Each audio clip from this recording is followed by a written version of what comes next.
Election fever is sweeping Malaysia again with the upcoming polls for the control of 6 states in the peninsula. Campaigning will take place tomorrow after candidates file their nomination papers. And a total of 245 assembly seats will be up for grabs. And observers say the state polls will be a test of support for Prime Minister Anwar Ibrahim's unity government. It consists of coalitions including former arch-rival Barisan Nasional and other smaller parties. The state elections have been scheduled for 12th August, and any significant losses could trigger questions about Mr Anwar's leadership and possibly destabilise his ruling coalition. And for the very latest, Afifa Arifin, she joins us live now from Alosita, Kedah. Afifa, it's going to be a very busy weekend for you, I know, because it's nomination day tomorrow. And how are preparations shaping up? That's right, Tali. So the stage is set for this year's state election. And like you said, nomination day is tomorrow. And so it's all system go for all the political parties who will be fielding in their best candidates across all 245 seats. Now, unlike the last general elections where there were 3 main coalitions, it looks likely to be a straight fight between the Unity Government Alliance comprising of Barisan Nasional and Pakatan Harapan coalitions against Perikatan Nasional, which comprises of political parties like Bersatu as well as Islamic Party PAS. Now, I'm here in the state of Kedah ahead of tomorrow's nomination, and the battle looks set to be quite intense in this state. And that's because this state is known as a swing state, having changed state governments 3 times since 2008. And so both sides of the political divide will be pulling out all stops to win over Kedah this time round. Now, although these state elections, they won't have any direct impact on the federal government, it also carries immense significance in terms of,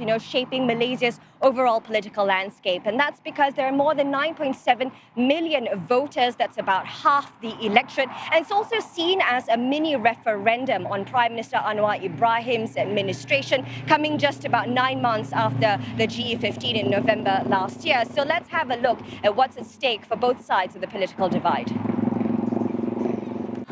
It's set to be an intense 2 weeks of campaigning as more than 9.7 million Malaysians gear up to cast their ballots on August 12. Although the 6 state elections have no direct impact on the federal government, it holds great importance as it comes just 9 months after the country's last general elections. The polls are widely seen as a mini referendum on Prime Minister Anwar Ibrahim's unity government. It's the first test of the unity government, or rather the first test for the new coalition of Pakatan Harapan plus Barisan Nasional in Peninsular Malaysia, given that half of the peninsula will go for the state elections. It will be a challenge for both parties to convince their supporters, their hardcore traditional supporters, that the current coalition arrangement is the way to go moving forward. The unity government is defending the states of Selangor, Negeri Sembilan and Penang, while the opposition Perikatan Nasional stands firm as the incumbents in Kelantan, Terengganu and Kedah. Observers say the stakes are higher in this elections for the unity government, which needs to convincingly hold on to their states. It will also need to fend off the so-called green wave, a term associated with PN's growing influence following GE15. The challenge for the unity government is that the indicator of success is not as easy as Perikatan Nasional. For Perikatan Nasional, the indicator of success is just winning a few more Malay seats. So if Perikatan Nasional candidates win a few more Malay seats in Selangor and Penang, that is an enough indicator of success for Perikatan Nasional to tell their voters, to tell their supporters that Perikatan Nasional is on the way to Putrajaya. Malaysia's economic health will take centre stage in this elections. The unity government says it's tackling unemployment and wooing foreign investments. But the opposition says rising costs are hurting the public. Observers say political parties will need to craft convincing narratives on these issues to sway fence-sitters. with inflationary pressures and issues that surround cost of living, and 7 months on, that is still on top of the mind for voters. There is a need to come out with convincing narratives on issues, bread and butter issues, especially in terms of outlining an economic vision for the country. It's going to be very interesting to see how the campaign narratives are shaped in attracting the undecided voters. Both sides of the political divide will have their work cut out for them when campaigning kicks off on Saturday. So, FIFA, Malaysia's richest and most industrialized state, Selangor, is expected to be, the most hotly contested state next month. What exactly is at stake for the incumbent Pakatan Harapan?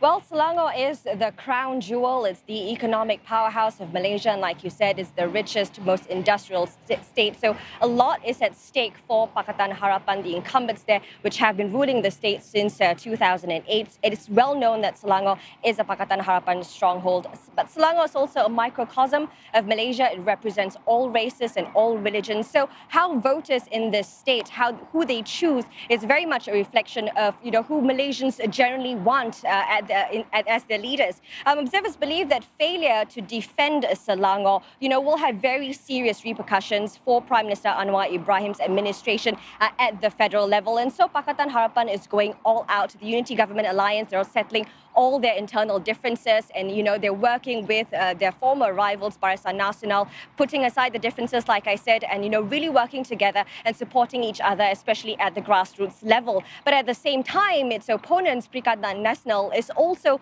confident of their chances in Selangor, especially in those Malay majority areas. So what we know is that it looks like it's going to be an intense 2 weeks of campaigning before voters head to the polls on August 12th. All right, Afifa Arifin, I'll leave you to rest for tomorrow morning's activities. Thanks for that, Afifa Arifin, reporting to us live from Alor Seta, Kedah.